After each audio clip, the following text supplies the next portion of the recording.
number that is an integer, so that way we can... A teacher affects eternity, the Boston historian Henry B. Adams once observed. He can never tell where his influence stops.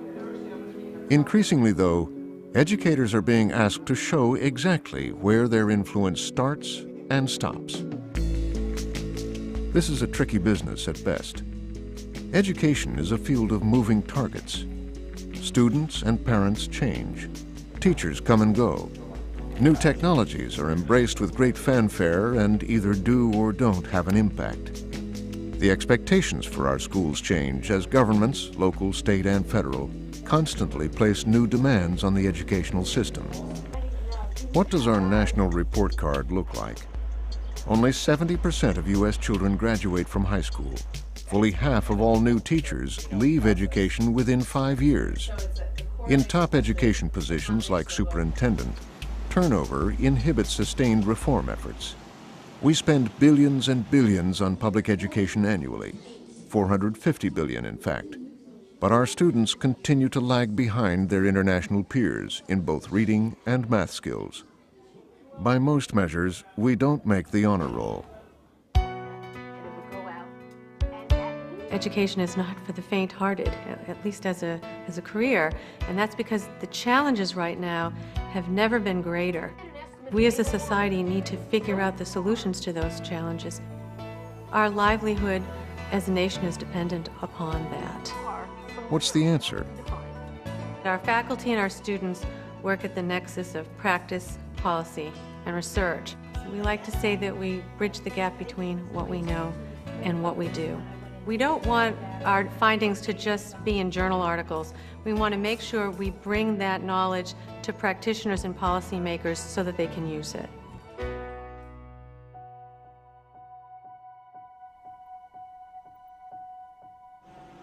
If somebody said that in 2020, let's say, every urban school in this country is going to be a place where children are learning to standards, and every child is going to graduate from high school ready for college or a productive life. Based upon the evidence, you might say, no way. But to me, it's certainly a lot easier to do what we know good schools already do than it is to put a man on the moon. Andres Alonso left Cuba at age 14. When he arrived in the Union City, New Jersey public schools, he spoke no English. 5 years later, at the top of his high school class, he enrolled at Columbia University. Then came Harvard Law and a partner track slot with a prestigious Wall Street firm. But after only a few years, Alonso decided upon a different life. Leaving Wall Street behind, he accepted the challenge of urban education. His future would begin at a public school in Newark, New Jersey, where he taught emotionally disturbed adolescents. The school was dysfunctional on many levels. The students were not very well served by resources. I know that you need an environment that's conducive to their growth. Andres provided that sense of security for his students, while he became very interested in their getting mainstream. After 11 years on the front lines, Alonso determined to look at educational problems at the system-wide level. This quest brought him home to Harvard, where he enrolled in the Ed School's Urban Superintendence Program, where research and practice are addressed together. As a classroom teacher, I felt that I understood the workings of the classroom and the workings of a school extremely well. I lacked a broad sense of what did it all mean, which led me to Harvard.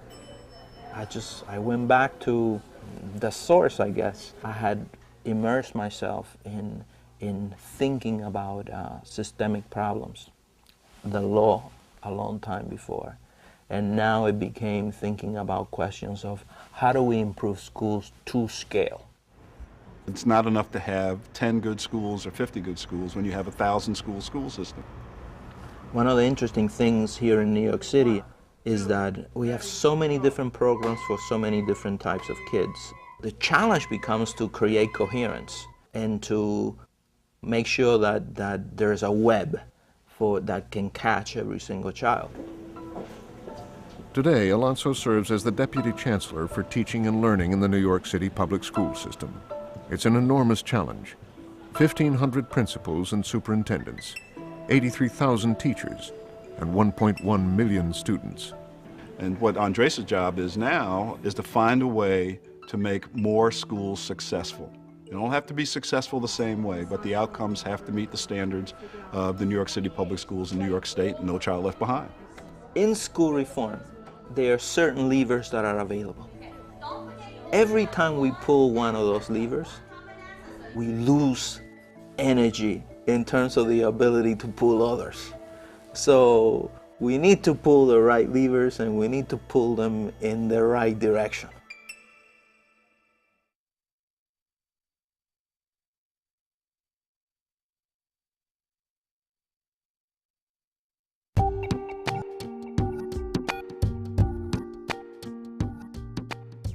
We had collected mounds of data, both as a teacher and a principal. I knew we had file cabinets full of the stuff, but we only ever really looked at it right when the state test scores came back, and we said, oh, that was good, or oh, that's terrible. But we didn't really do anything with it. Liz City didn't set out to make sense out of data. Early in her career, she helped start a charter school in Durham, North Carolina, and at age 28, became principal of that school. But she wanted to do more than make a difference in the lives of 160 students. Ultimately, that goal led her to the Harvard Graduate School of Education, where she hoped to link her practical experience with the world of ideas. There, she met Professor Richard Murnane, who had recently journeyed in the opposite direction, from Harvard to the Boston Public Schools. Murnane had approached Superintendent Thomas Pesant and asked if he could spend his sabbatical year in the Boston Public Schools. Pesant, happy to have access to a renowned researcher with a background in both economics and technology, quickly agreed. He became very interested in looking at what we had in the way of data, to how it was being used, how it could be used better, what new data sources we need. Two lines were beginning to converge. From her experiences in North Carolina and Boston, Liz City understood the data challenge.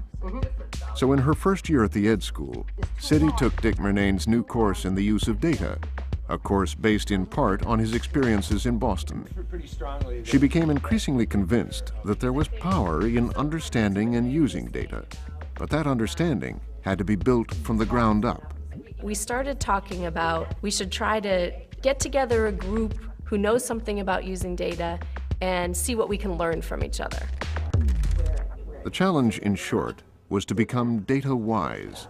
It began as an open-ended collaboration, a search for answers, but soon evolved into something far more ambitious.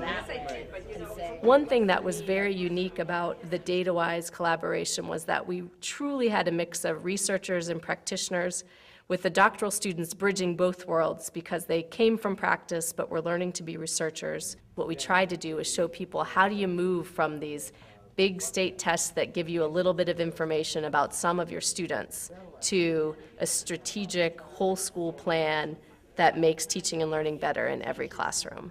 That then became a book that's now getting wide use around the country and being a good example of how you connect good research work, what you learn from practice, and how to affect policy and change in practice. Her fingerprints are all over the book in terms of terrific examples of the use of protocols to structure conversations.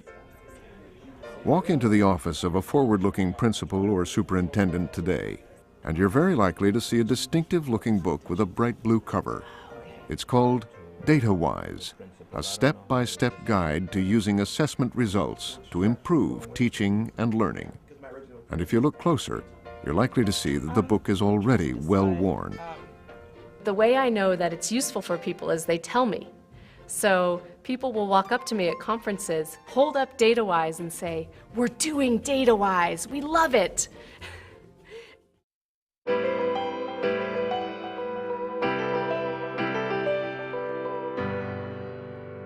I've never in my life thought that, I want to do things to please everybody.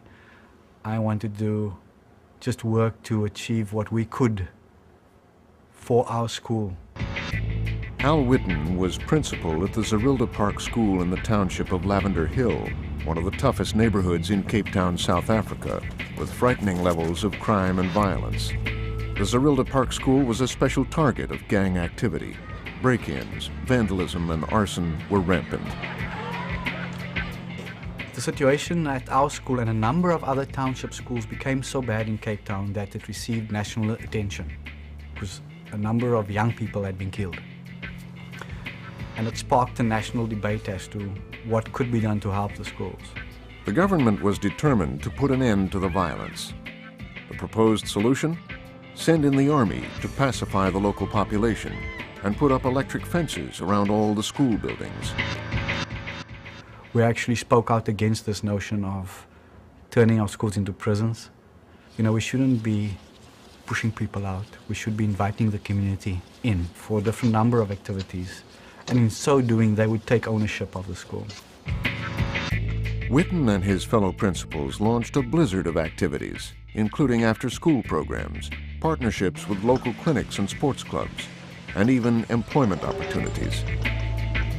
And we noticed that after 6 months, 3 to 6 months of this happening, there was a remarkable decrease in the levels of crime and violence at the school itself. And within 9 months, it dropped completely. And this morphed slowly into a program called the Safe Schools program. When I left the school to come and study here, that program was taking place in, I think, almost 300 schools in the broader Cape Town area. Whitten came to Harvard to acquire the skills needed to tackle another time bomb that was ticking in his native land, a nationwide epidemic of HIV/AIDS. Already, nearly 1 in 5 South African adults was infected. Looking forward, by the year 2010, 18% of all South African children, more than 3 million, would be orphans. HIV/AIDS is one of the greatest educational challenges to ever face schools in South Africa. And so this is what I'm going to be doing with my final dissertation research, to look at how schools can respond to HIV/AIDS and the fallout around HIV/AIDS by engaging the community and developing stronger support systems. Because the HIV/AIDS pandemic is as much a health crisis as an educational disaster, Whitten is partnering with researchers at both the Harvard School of Public Health and the Ed School. Together, they are developing policies to support suffering families and ultimately provide a safety net and a learning environment for orphan children. I think this one man can make a difference because, in a funny way, he reminds me of Nelson Mandela. His name, his first name in his native language, which is Xhosa, it means troublemaker. And I think of Nelson Mandela as a troublemaker for social justice. And I think of Al Whitten as a troublemaker for educational excellence. You know, if people call me a troublemaker, if it's for the good, then so be it.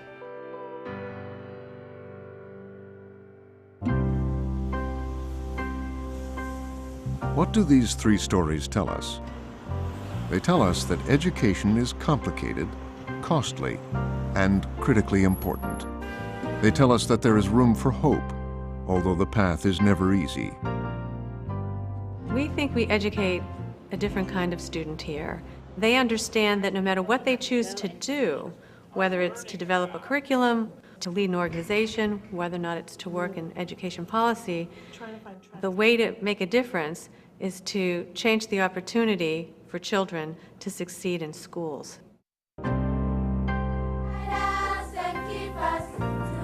The Harvard Graduate School of Education develops research-based practitioners and practice-based researchers.